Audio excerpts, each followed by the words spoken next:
So hello everyone, I'm Karen. I'm the owner and founder of the Runner's Edge. I'm really excited to do this presentation with you this evening, basically all about NCAA women's rugby. And I've got two very special guests with me tonight. I've got Coach Carlson from Quinnipiac University, and then I've also got Coach Douglas here from Mount St. Mary's, and we're really excited to have you both here and just to educate as many people as possible about all the great opportunities with NCAA women's rugby.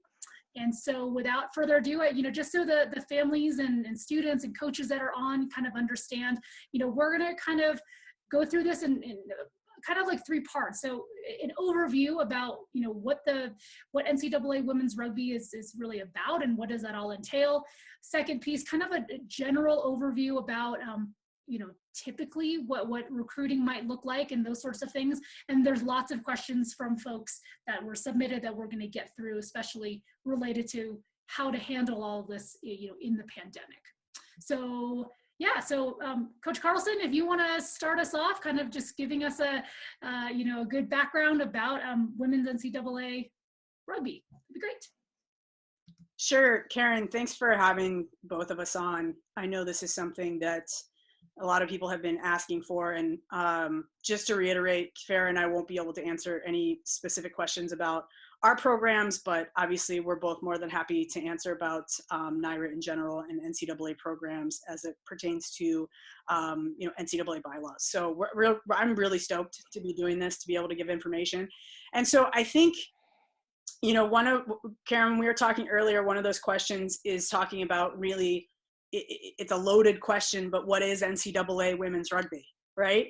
And in order to really understand the opportunities that NCAA rugby offers and how it differs from every other rugby opportunity that's out there, I think we should all really gain a basic understanding of what rugby is as an NCAA emerging sport.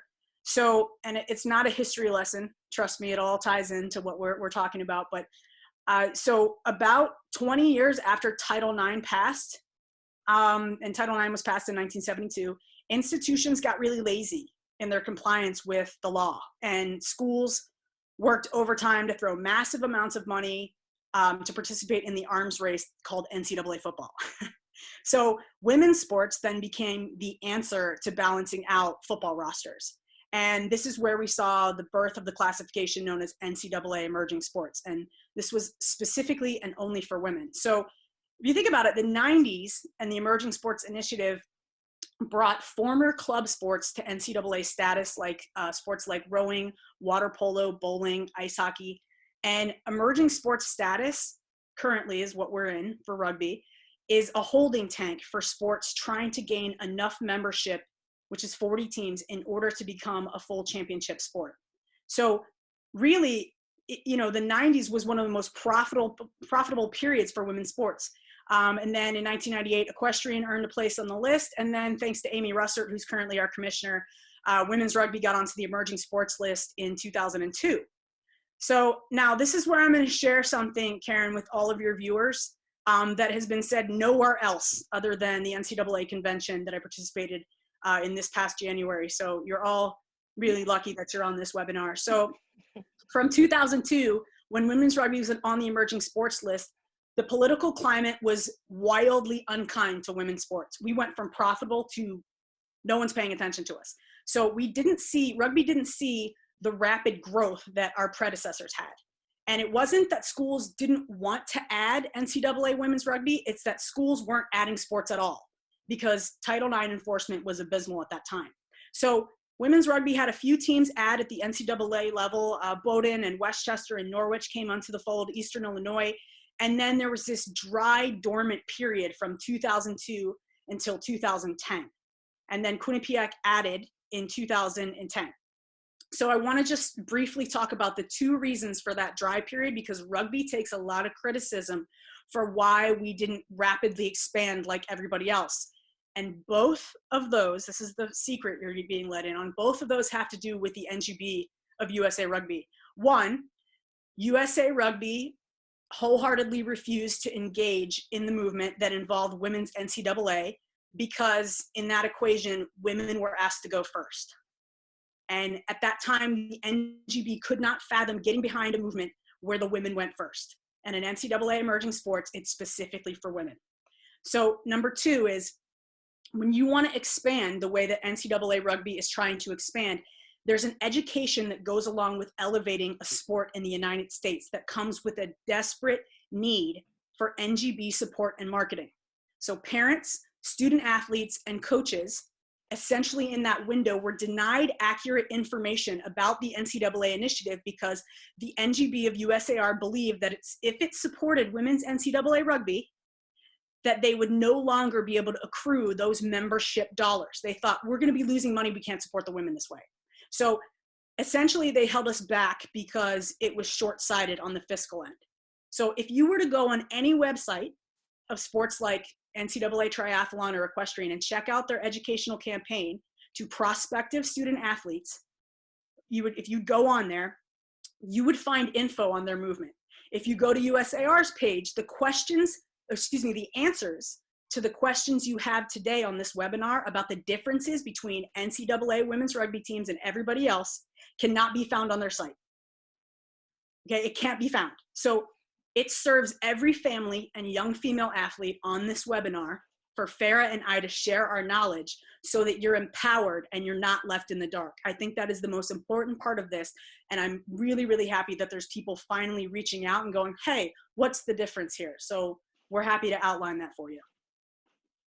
Great. Did you, in the past, I've been lucky enough to obviously, hear a lot more and learn more every single time I meet with you about, emerging sports and NCAA. And I know one of the really eye-opening things I learned was really kind of the connection between the NCAA sports and then also basically our success of our national team and things like that. So I was hoping maybe you could share some of that with our viewers. I think it just gives us all a good context of like why this is important and why NCAA programs are important, and for the prospective student athletes that are out there to be a part of this is a huge thing. Like you've used the word pioneer in the past, and it's like you're the first, these are the first waves of young women that are playing, varsity NCAA women's rugby. And the word inspiration is so strong in this, and I think what's fantastic about that is when rugby got onto the emerging sports list in 2002, our viewers now, our prospective student athletes now, some of them weren't even born, right? So at some point, during that pioneering initiative, the athletes that we were fighting for are the ones that are looking at this webinar right now. So I think that's really cool. I think that's awesome. And if I can share my screen, I'm actually going to show you one of our predecessors that was on the emerging sports list was US Rowing. I cannot take credit for this image. This is definitely from Dartmouth Athletics, from the administration when they were presenting on rowing, but I have to give that credit. But this image in itself, I'm going to share it now. So can everybody see that? Yep, I can see it. Yeah, so, this is just, I won't talk too much about this or in depth, but as you can see, if you look at the trajectory of the history in Olympic rowing for women, you can see down in 76, we got bronze. We managed to snag a gold in 84. And then of course there was a switch over from 1,000 to 2,000 meters. And then you see that kind of dry period right there where it's 1988 all the way until 2000. And then you had your first NCAA rowing championships in 1997. The NCAA jumped on board with all three divisions finally having national championships in 2002. Suddenly we have silver, and we've had gold ever since. So, I think that this is incredibly telling because it's data, and there's really no room for debate on the effect and the correlation that NCAA status has in any sport to our success on the international stage. Yeah, great. Well, I think, just to kind of shift gears, I think there were questions about which teams are NCAA and how do I find out about that? And you mentioned that, you think it would be on one website, and I get those questions all the time. Like there's, where can I find that information? And it is all available on one website. So the NYRA website. So I think if there are prospective students that are interested, all of those teams should be listed, and they can, be able to research those colleges on their own. And then obviously there's a few more that were added this year. So, the more that get added, obviously that'll be included. It's NYRA, NIRA, and I'll put it in the chat box, but it's just NYRAWrugby.org, right? Yes, that's correct. Okay. Okay, so if you could, and Farrah, feel free to jump in as well. I think if it might help, so we kind of have an understanding of, NCAA, and you touched on it a little bit, but how are the NYRA teams different? And what are some of those things that you think you really, think the parents and the students that are out there, especially those sophomores and juniors, as they're going through the process of probably researching online right now, what are those questions that they should be thinking about? Or, I gave you a loaded question there, but how would you probably describe, or what are those big things you really want them to know about how the teams are different? Farrah, do you want to start and then I can jump in, or how do you want to let this roll? Because you can. Well, why don't you start with the insurance piece, because I think that's probably the largest difference maker in terms of benefit. Sure. It comes down from there. Right, and we had this, Farrah and Karen and I had this previous discussion before we hopped on this lovely webinar, and we were actually talking about some of the most glaring differences. And if you're a parent or a prospective student athlete, as a prospective student athlete, you may not care about this, but your parents probably will. So from an insurance perspective, competing in NCAA athletics and achieving your minimum number of contests means that the NCAA provides your institution and your sport with catastrophic liability insurance. So, you are protected under not only the institution, but also through the NCAA as an NCAA athlete. And I believe it's a $1 million premium of catastrophic insurance. So when you're hunting down for schools and you're looking, you need to ask that representative, the coach, you need to say, if I were to get hurt, who pays for that? Who's paying for my ACL surgery? Who's paying for that broken bone? And if the answer is, it's kind of like a litmus test. If the answer is you're paying out of your own pocket, then it's not an NCAA program. So you really want to be mindful from a student athlete health and safety standpoint of what those checks and balances are at that institution, how they're connected to the institution. Is this through student life? Is this through a recreational program, or is it connected to athletics? Because the core idea of what happens in the athletic department is you are a student athlete who's participating in a sport just like basketball, just like soccer, just like ice hockey. And from an insurance standpoint and from an experiential standpoint, whether it's academic coordinating, whether it's your nutritionist, whether it's your strength and conditioning coach, it's really about the core group in the athletic department that is built into that process specifically for the student athlete. It's this series of these really cool nets that are there to catch you when you fall. And trust me, that sounds horrible to say, but when it's support systems that you really need. So the investment that you're making in your future and your child's future really should have those questions at the forefront, given that rugby is it's a full contact sport. And it's a really exciting time to be part of rugby as an emerging sport on the NCAA level. So Farrah, you can jump on here. I think that part of it is huge. Now, would you say there's other pieces, Farrah, like that standards insurance, obviously the really big piece? Yeah, well, I think the insurance piece is huge. I think the academic side of things is really important. The easiest way I would explain it is I think that as a student athlete at an NCAA program, you are equipped with more resources to set you up for academic success, to ensure that you're staying on track for graduation. So I think another really important question to ask is, what are the resources I have at hand as a student around academics, whether it's tutoring opportunities, student learning services, things of that nature. Yeah, yeah, definitely. I think if I would add to that portion, it's really about the, defining what, if you're looking at an NCAA school, it's about defining, what that level is that you're looking for. And you have athletes that if it scares you to play 6 days a week and it become a lifestyle, then that's something that you need to consider in this process. And I really, really do want to impress upon people to not get hung up on a divisional number, because there's division 1, 2, 3 in the NCAA, and it really depends on how you match with the mission of what you are looking for. Instead of getting hung up on, oh, I have to be D1, it's the only it's the only option for me because I'm going to feel like I'm at the highest level, or don't get hung up on a specific number. Look at that mission, look at what that institution is offering, ask about those resources that Farrah was speaking about. Give the litmus test in terms of academics, in terms of, do you have a strength coach? Is the strength coach just for this team? Is it spread among teams?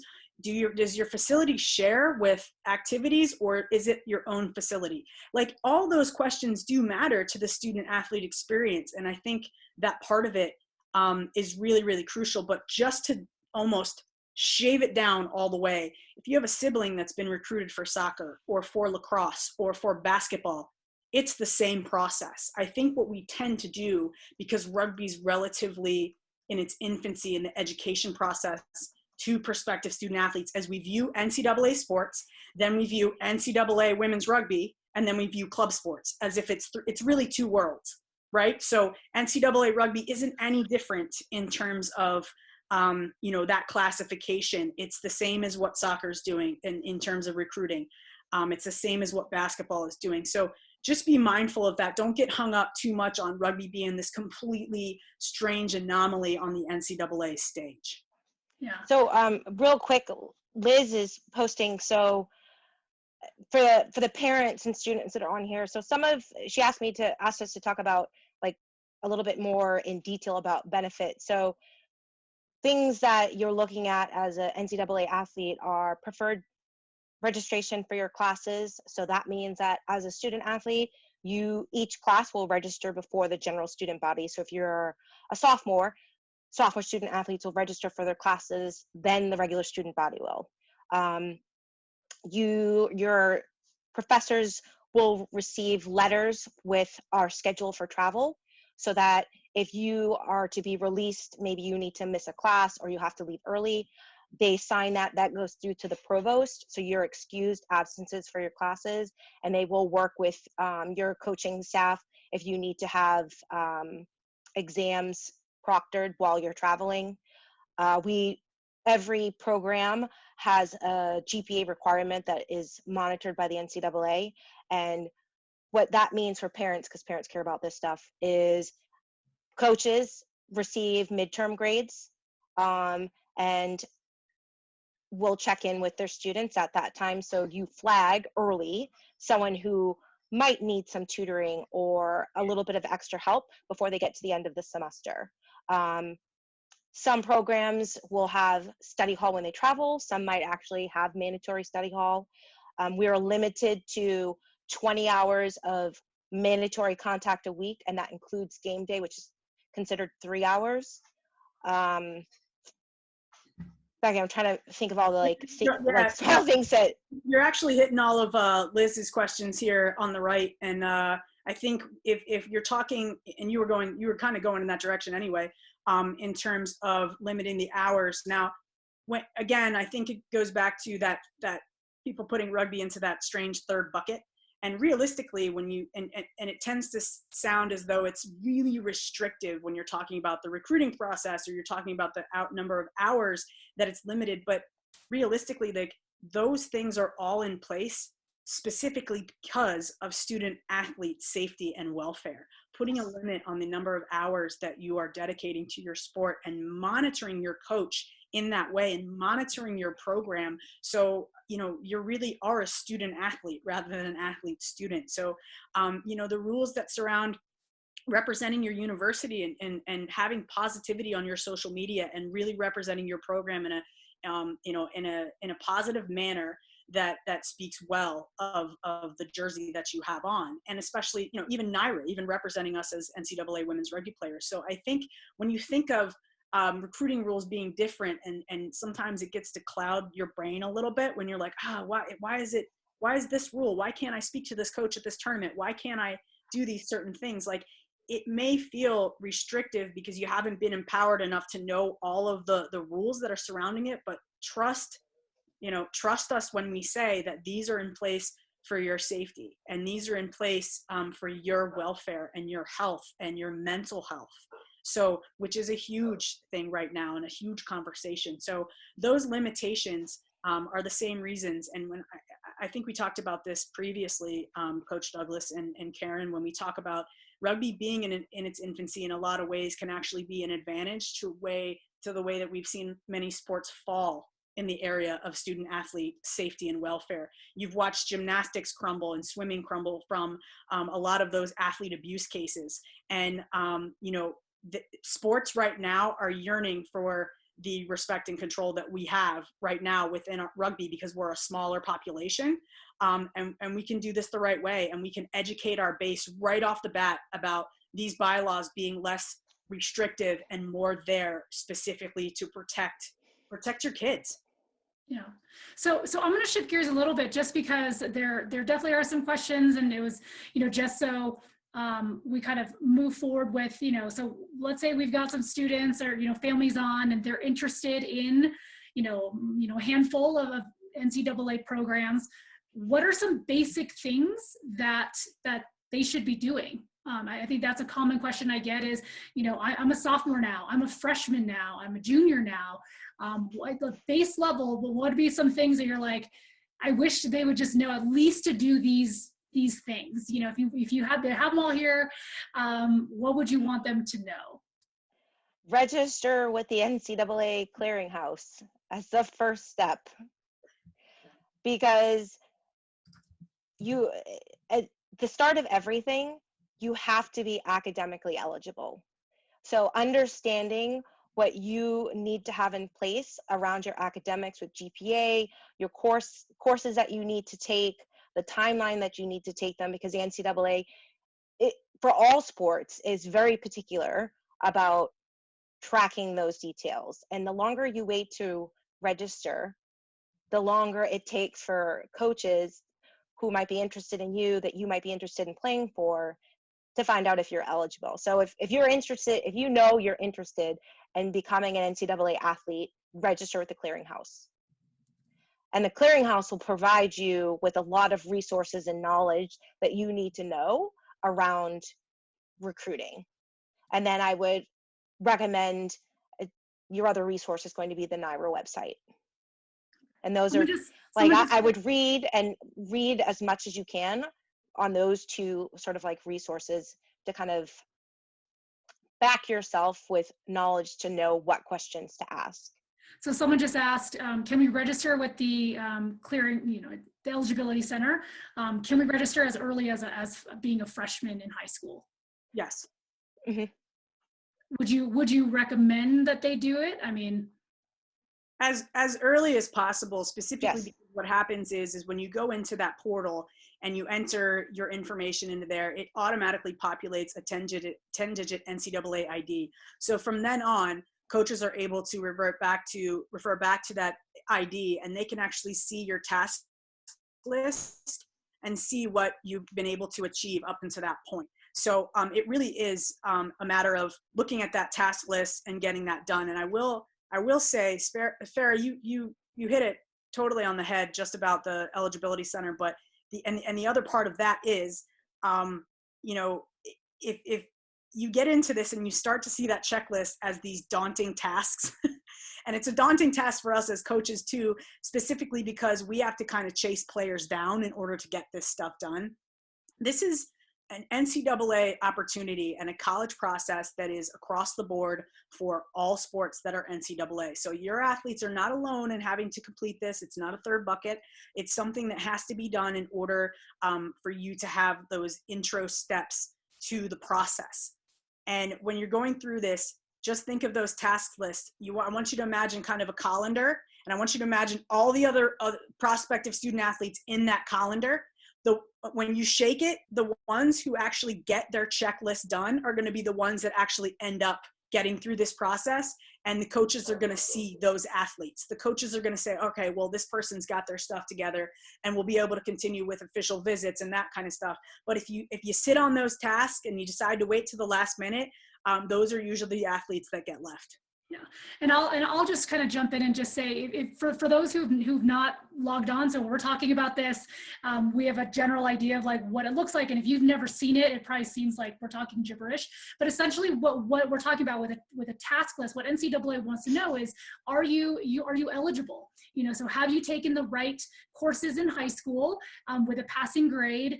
Have you taken standardized tests? And with certain requirements that they want for you to be an eligible prospect. So we had some questions here about doing a paid account versus a free account. I mean, to be an actual prospective student athlete that these coaches can then later talk to, you have to do the paid account, is my understanding. Yes. And then I would can you guys just touch on, so let's say there's a student here, she's a freshman, she fills it out now, you're not actually gonna do anything with her until a certain point. Can you just speak on that? Because I know sometimes it's like, oh, but this coach talked to me at this point, and how come these coaches can't? Can you maybe speak on that? We, Becky can catch in if I've missed anything, but as an NCAA coach, we are not allowed to recruit freshmen and sophomore. We can speak with a rising junior after July 1st, so the summer before they begin their junior year of high school, with reach out through email. I have had underclassmen reach out to me. Generally what I will do is respond and connect them with the admissions office. I think that again, to reiterate what Becky had said earlier, it's really in place not to be restrictive, but for student welfare. I mean, just imagine where you're going to be as a freshman to the decision you might be making 4 years later as a senior, with coaches having all this access to you and pressuring, saying, I can give you this, and what about this? So it's in place not to be restrictive so much as to give you time and maturity to research and think about where you want to go to school, because it's about that academic crossed over with the athletic piece for you. And it's there so that you're making the best decision for yourself without being pushed in a direction by a coach. Yeah. Would you say that's fair, Becky? Yeah, I definitely would. And I want to be, and we would be able to Farrah and I could sit here all day and throw dates out about what Division I specific bylaws are, but in the nature of advocating for all NIRA programs from Division I, II, and III, the timelines and the dates for contact evaluations and phone calls and all of that varies. It's obviously different at Division III and Division II. So we don't want to be too specific in that. I urge you, if you are interested in any division, to just Google those divisional bylaws. Recruiting bylaw 13 is something where you can pull up on the NCAA website on recruiting bylaw on 13, and it'll show you absolutely everything that you need to know. But I really don't want to go too specific into the division that I'm most familiar with, because I don't want to leave the impression that it's the same for everybody. So also in this process too, advocating for yourself, I noticed if somebody's asking about their daughter and how they can prepare them for their collegiate rugby career, if you just heard Farrah say, well, we can't contact freshmen and sophomores, it's like, okay, well, why should I register with the NCAA Eligibility Center before then if you can't talk to them? Because it's about prep and having it together when we finally can talk to you. And so, and it doesn't mean that general correspondence can't take place. It just means that those intentional phone calls have a date attached to them. You might receive something in the mail. You might be able to receive that correspondence. You may see something for a camp and go to their camp. Like, that's okay too. But as far as the one thing I do want to impress upon you is when you talk about what you can do to prepare for a collegiate rugby career as a freshman. This process is supposed to be a process of exploration, and it's supposed to be a process of positive excitement. And I see it in other sports, the connotation that's surrounding the recruiting process, where it becomes so cutthroat that some of the prospective student athletes that I speak with are wound so tightly about the prospect of not making it or not being seen. There's 20 of us, soon to be 23 of us, and NYRA coaches. And I promise you that because our world at the moment is relatively small, you will be able to get the attention of that coach if you do your due diligence in contacting them, if you do your checklist. It might not be, it may be that that the level may not be for you. If you are insistent that you're a Division I rugby player and you're evaluated and it's seen that that mission wouldn't suit you, then they're going to let you know that. But really being prepared and putting yourself in a position where you have that information and not putting it as though, if I don't get seen right now, I'm never going to be seen. I have had athletes goodness, what's the latest? I've had athletes in February contact me that have sent me game film, and I'm like, where has this kid been? Because realistically, and Farrah, you can rescue me here if I'm wrong, but the showcases that are currently provided for girls high school rugby, there's some major ones, but realistically, you can find gems in so many different places and so many different state final championships. And there are a lot of athletes out there that their team may not make it to one of those prominent tournaments, but they're a rock star on their team. And if you do your due diligence and get into the NCAA Eligibility Center and fill out the questionnaires and write to these coaches or call them to get their attention, and you have game film, you're going to be able to get into contact with them and make this process a positive one, rather than us turning into women's soccer and driving ourselves crazy that if we're not seen by the time we're a freshman, that it's never going to happen. Yeah, and I would just hop in here, obviously with my counselor hat on. I think if there's, definitely, I think freshmen and sophomore, the main focus has always been make sure that you're, that you stand out academically. So make sure that by the time you talk to one of these coaches, there's no risk involved with having you as a college student. They're not worried that you're not going to be eligible later, or you're not going to meet the GPA requirements. And obviously to meet those requirements for NCAA. So again, focus on, especially right now when everyone's doing the remote learning. I talked about this 2 weeks ago in the other seminar, but there is definitely a feeling of, well, if I'm in classes that are pass no pass, or if I'm in classes that aren't, my grades can't drop, so I might as well not put in any effort. I think now is actually the time to kind of practice what that self-motivation would be like, because that's what it's going to be like in college, right? When you're in college, there's no one telling you when to study and when to finish your homework and when to get your papers done, and this is good practice for that. If you're coming out of your remote schooling, and feeling really confident and being able to manage your time and take care of yourself, I mean, those are all good things that college coaches are going to want, in the future. I do also want to answer a quick question about that. Actually, I would love if Becky, you or Farrah have any update information about currently with the spring test being canceled, how might that affect NCAA? I will say right now, ACT is still hanging on that they're going to do a June ACT test, and SAT currently is still moving forward with saying that they're going to have, whether it'll be at home or it's going to be at testing sites as states open up, that they will have SATs August, September, October, November. So I would not take testing off the table. I've had a lot of families say, oh, well, all these colleges are going test optional, which they are. However, it's going to be in the context of your family, your community, what's available. So like if there is a test that's going to be offered in your town and you don't take it, there's going to be a question mark of why didn't you take it.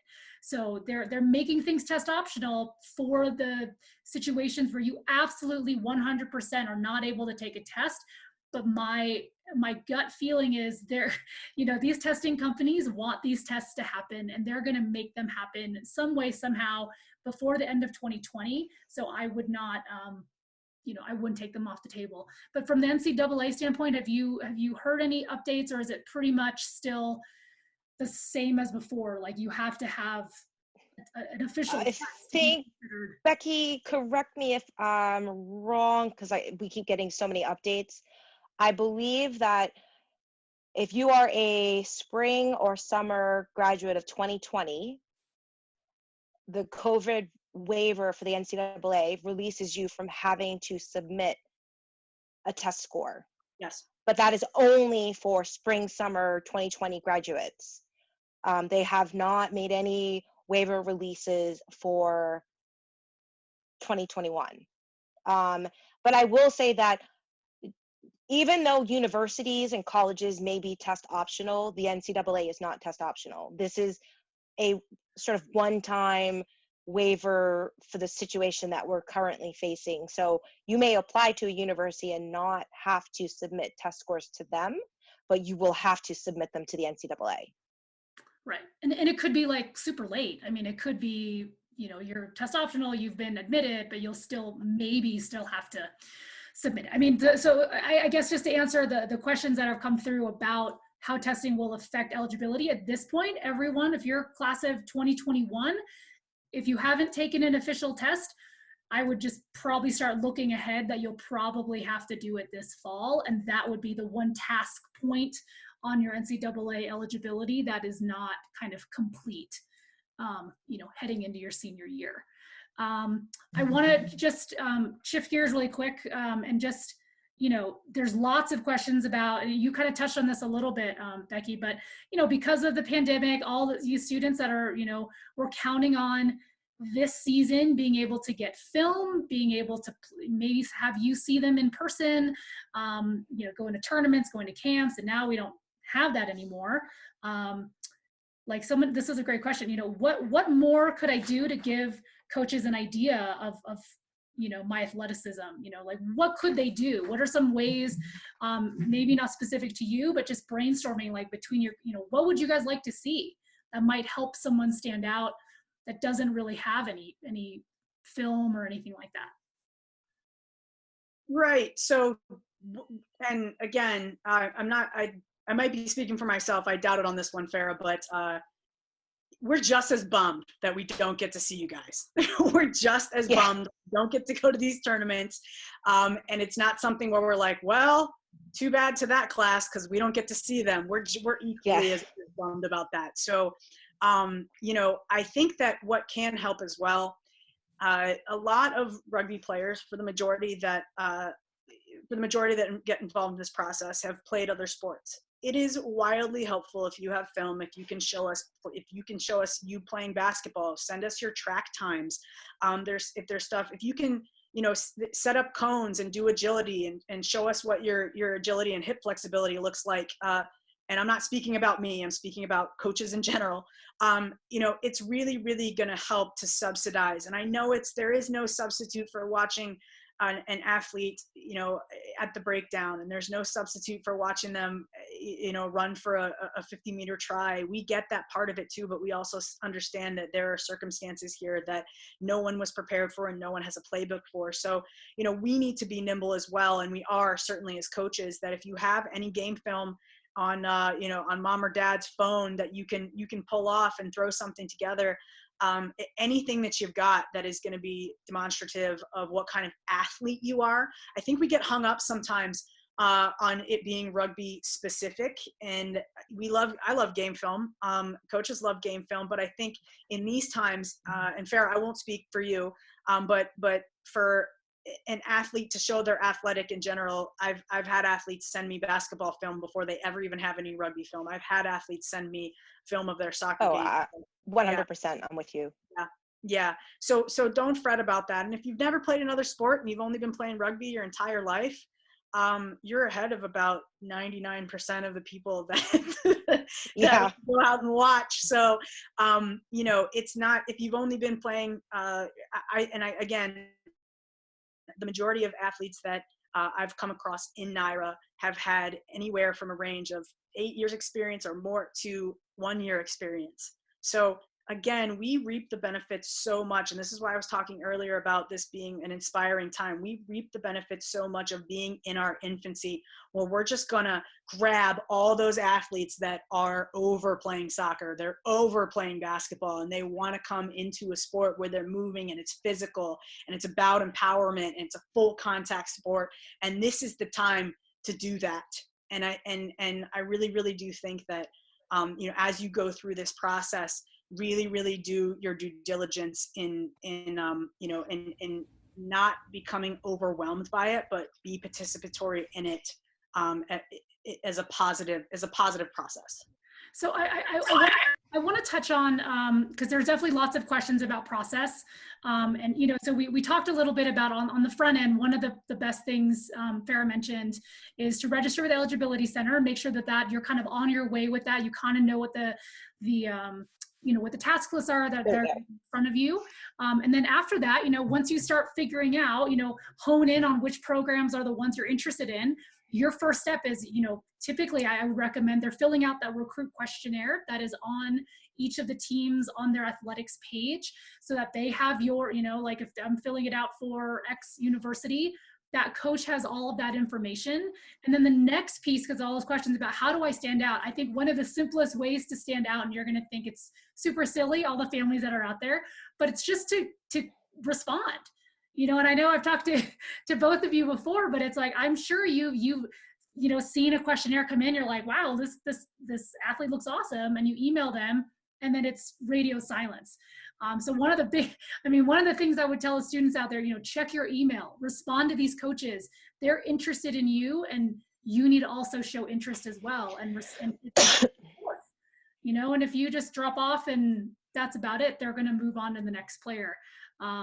So, I would definitely say that recruit questionnaire is kind of the next piece.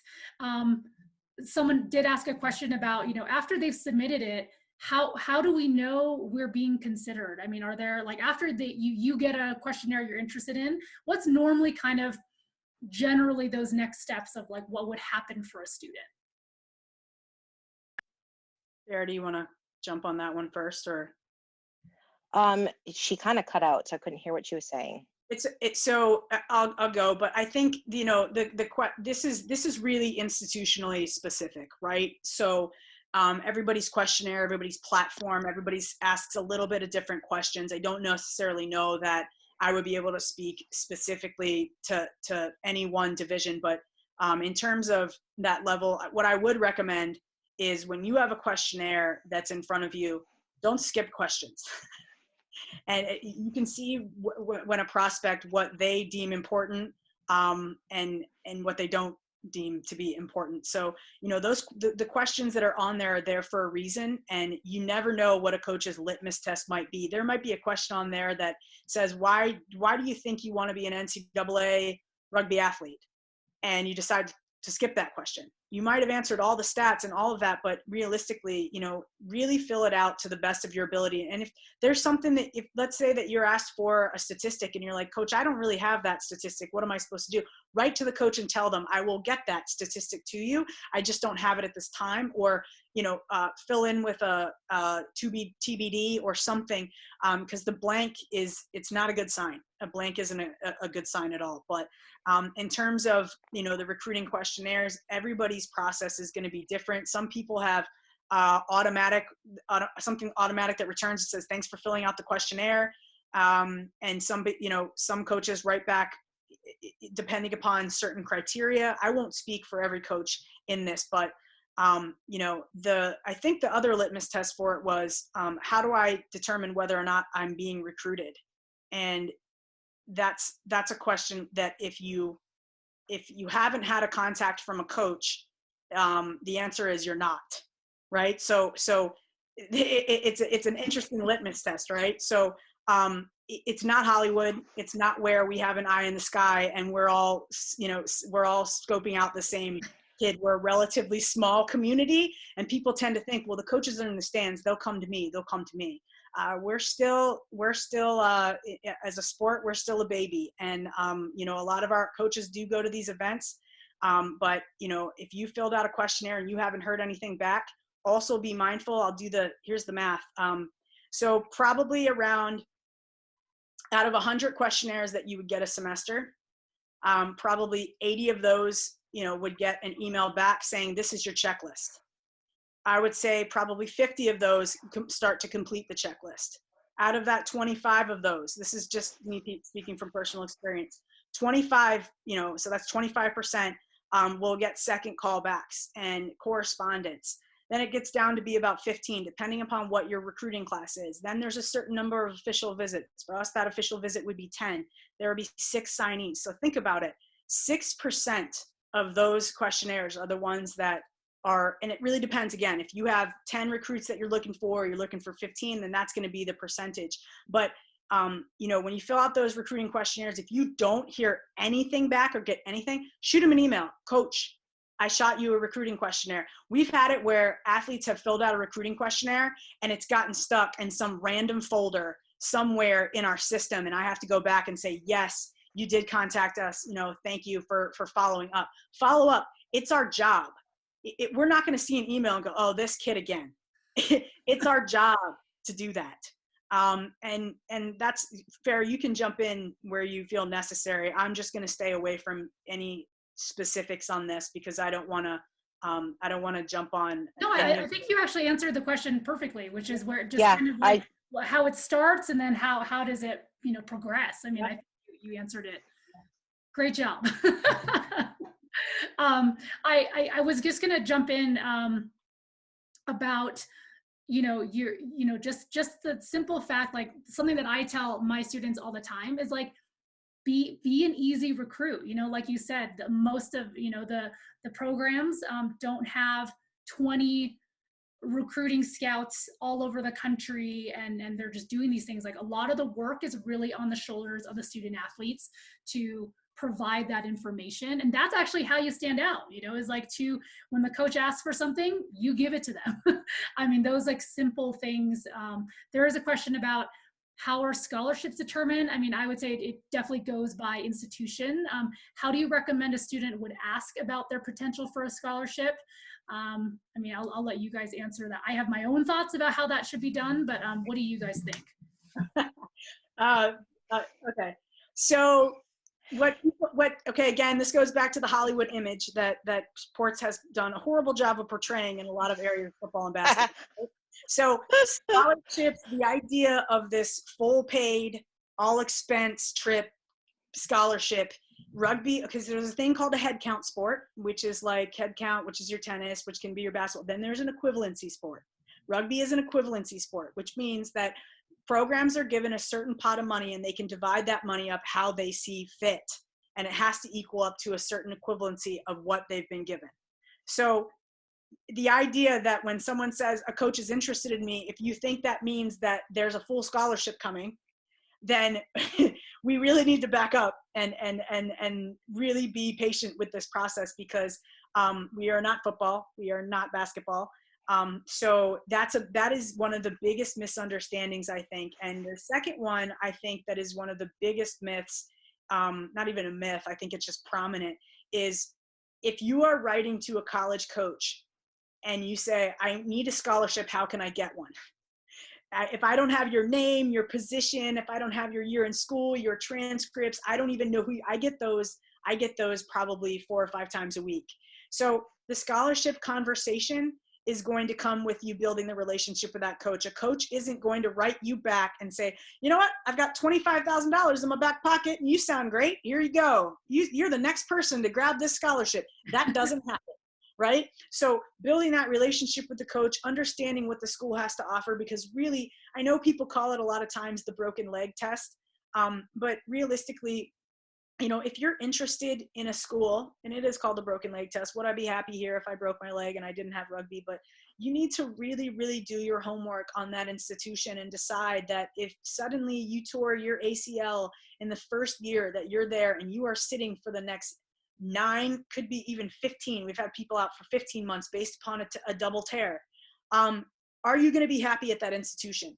is this a coach, and is this an environment, and the players that you feel supported in, that you're going to be able to do your rehab, and your rehab's going to be supported, and it's going to be paid for, and you're going to have all hands on deck to be able to help you in that time period. Like that's something that you really, really need to consider, not just looking at rugby, because we'll be totally honest, many schools, people wouldn't be looking at them if they didn't have NCAA rugby. But hey, now that you're here, you might as well fall in love with the school first and the mission, and then think about rugby secondary. And that's a really hard thing to do when you're 18 to 21, because we get hung up on the name of the school. We get hung up on the record of the school. We get hung up on the division. We get hung up on all the wrong things when we're making these decisions. So Farrah, do you want to jump in on any of the recommendations there?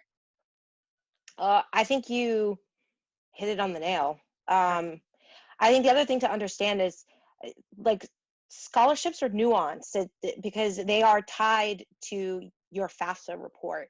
So it's not so easy to arbitrarily hand you a number for all of the reasons that Coach just mentioned, but you also have to understand is that scholarship money affect your financial aid package. So fill out your FAFSA, because that's an important part of it. Huge. And again, I think at many of the schools now you have what's called a net price calculator. And it should be on your website, net price calculator. Coach sends you the net price calculator. They're not trying to do it to find out how much mom and dad make. They're trying to figure out exactly how much the institution can supply you in grants, in academic money. That is a coach's template to take a look at that, to say, okay, where does this athlete have room for athletic aid? Where does this athlete have room, because again, and I won't go into all the boring side of equivalency, but as coaches, we have to weigh those things as well, whether or not an athlete's equivalency counts against us or does not. So there's a plethora of factors that go into all of this. It's not cut and dry. If a coach tells you that it is cut and dry and says, "Oh, I have $45,000 just sitting there waiting," it is not an NCAA institution, and you should run. And if it is an NCAA institution, you should run away from them as quickly as possible and tell one of us, and tell Naira. Sorry, I don't mean to laugh. But yes, run. Yeah. No coach is gonna throw that dollar amount in just saying, this is how much we have left.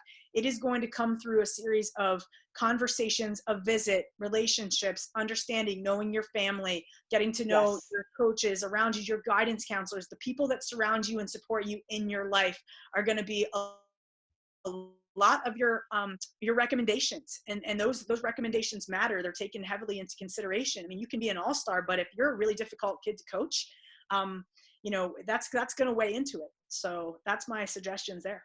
I was going to jump in, and we've got about 5 minutes left. So I was just going to say one thing that, whenever I see questions about scholarship, I think it's important for a family to really sit down and understand, like, what are their financial limitations, know that going in, but at the same time, like, the scholarship, it's almost like a proposal. It's like getting married. Like, you don't ask someone, so how do I get you to propose to me?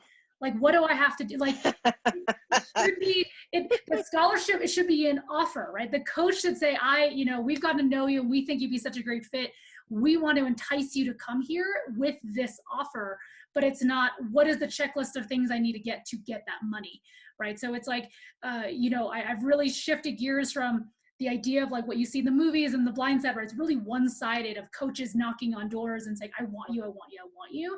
And the athlete being able to sit and go, I don't know which one I want. But it's really a relationship. You're getting into a marriage with a program, with a coach, with other players. And do your philosophies match up, and the way you like to be coached? And, is your goal to be the best rugby player you can and become a nurse? Like, that might be a different goal than someone saying, I want to, continue to play and play at a high level, and I want to be an engineer. Like, that's going to be a different, that's going to be a different program. Those two women are going to be looking at two different programs. If they're looking at the same one, I'd be confused, what that's about. I had one last question here, and then I'll let you guys say any last couple thoughts. Any tips for international athletes coming into this? you? Go ahead, Farrah. Or with NIRA, with NCAA programs in general? Again, register the clearinghouse. When you are getting transcripts done, if you are not from an English speaking country that uses a grading system like we have in the US, you need to have your transcripts translated. Two companies, WES and SpanTran. Those are like really key, because if you don't have those translated for not only your university admissions, but to the NCAA, that will tie up the process of qualifying you. In terms of financial aid, as non-US citizens, you are only looking at athletic and academic money, because you're not eligible for need-based through the government, unless you are also a US passport holder. Becky, any other key things? Yeah. I mean, if you look at any other sport and what they've had to do, it's relatively the same. You can look at any website. It's not any different for rugby. It's going to be based upon what the specific institution that you're looking at, what they require, and what the NCAA requires. It's really no different, other than the visa information and all that stuff that you'll need to have once you're over there. I know there's some qualifications in terms of not financial aid, but athletic aid, academic aid, and what you qualify, but those are institutional specific. Yeah. Well, and I think the attendees that are on here, if you found that this was helpful, and if there's other topics, there's only so much we can do in an hour, because I know that there's so many different tangents. When we were talking ahead of time, we could have done that. If there's other things you would like us to do, I'm happy to host them. We're here. I've got nowhere to be, so I'm happy to host another one. I want to just kind of rapid fire. We've got kind of a minute or two left. Becky or Farrah, any last thoughts for, the students, the families, the coaches that are out there that might help them in the next couple weeks? Things to focus on. Yeah, things that you can focus on. I think you can focus on being together and being kind. I think you can focus on this time and not feeling as though the entire world is working out and you're not. I think, we're really hard on our time. We're really hard on ourselves during this time. I know my athletes are being hard on themselves right now, and there's no playbook for any of this. And every single person out here that has experienced it, we're experiencing it across all sports, across all of civilization right now. And we're experiencing it together. So, during this time, you can take that time now that we have a little bit of downtime and really get into the eligibility center. And ditto to what everything Coach just said. And I think a thing that we don't think about is one of the ways that you can keep yourself engaged in the game and developing as a player is watch rugby. Huge. So right now, we're all limited in the ability we have to go outside, pick up the ball, and work on physical skills. So this is a phenomenal amount of time that you have to upscale your game knowledge. So I would say go and watch 7s, watch 15s, look at what the best of the best in the world are doing in your position. Look at patterns, look at decisions, write notes. Go and talk to someone on your team who plays the same position and have a conversation about, hey, I watched this match and I saw, Kendra Cogdic, did she pass the ball from the back of the scrum to the fly half and this happened? I think there are a lot of opportunities for you to develop as a player just by watching the game. And now, as much as it sucks, we all have lots of time. So there is no excuse for you not to be watching rugby. As a coach, that is my biggest pet peeve, is when I ask my athletes, how many of you are watching game footage that's not something I posted and make you watch? We're not watching enough. So go out there and watch the U.S. women play 7s, watch us play 15s, watch the Black Ferns. There's so much content out there on the World Wide Web for you. And I know you're all doing the social media thing with your Instagram and your Snapchats and the Finstas. So get out there and watch the game. Take some responsibility for your rugby knowledge. And that, I know, will make us as coaches way more happier. Is to get some players engaged in the game like that. Students of the game. Becky, Yes. it actually froze when you said the thing that Amy would kill you for not saying. Would you mind just repeating it one more time, just so I can make sure to have it in the recording? Yeah, no, Naira is on Instagram. You can find us on Oh. Instagram. You can find us on Facebook, and the Facebook feed is actually on the website that was here earlier. You can find all those handles on our website as well, just because I know that's a thing for everybody. Everybody loves it. Yeah. Yeah. Okay. I'm going to offer two quick things. Okay. So number one, again, everyone's at home. This is a really good time. If you're about to, you're a rising junior. So you're a sophomore, you're about to head into junior year, you're about to start talking to coaches, something you can do right now. And I will send this in the follow-up email, is you can start doing virtual tours. I would keep your mind open about all of these programs. If you're like, I haven't heard of that school, don't just write it off, right? So just like what Coach Carlson was saying about don't get too hung up on D1, D2, D3, just I would look at every single program. Like pick a program, on Monday, pick another one Wednesday. And I'm gonna send you a link. It's a massive Google Doc that all the college counselors have put out of every single virtual tour that's available of all the colleges in the US. So if you were to say, look, I'm interested in X university, go to that Google Doc. We'll go through that virtual tour, go through that virtual admission session, and explore that school. Give every college a good amount of time to research and keep your mind open before you write it off. Because sometimes a program you didn't expect would be the one. You're like, oh, who knew, right? So like now that we've got some time, expand your mind, research some of those programs. And last thing, just to kind of wrap everything up, to everyone, just take a deep breath. Together, there's definitely stress from everyone. No one is like jumping a ladder in front of you, right? So especially with the recruiting thing, it's like, well, someone already has film, so they're going to be looked at by this coach before me because I don't have film. But that's not the case. Everyone understands the context of where you're at, and no one expects that you would have those things. So it really will all wash out. Like truly, like every coach I've talked to is like, we're all kind of figuring this thing out as well. So take a deep breath. Thank you so much for being here. Coach Carlson, Coach Douglas, thank you for being here, and all the families and coaches that are on as well. I appreciate your time, and I hope everyone has a wonderful evening. Thanks, everybody. All right. Bye, thanks. See you. Night.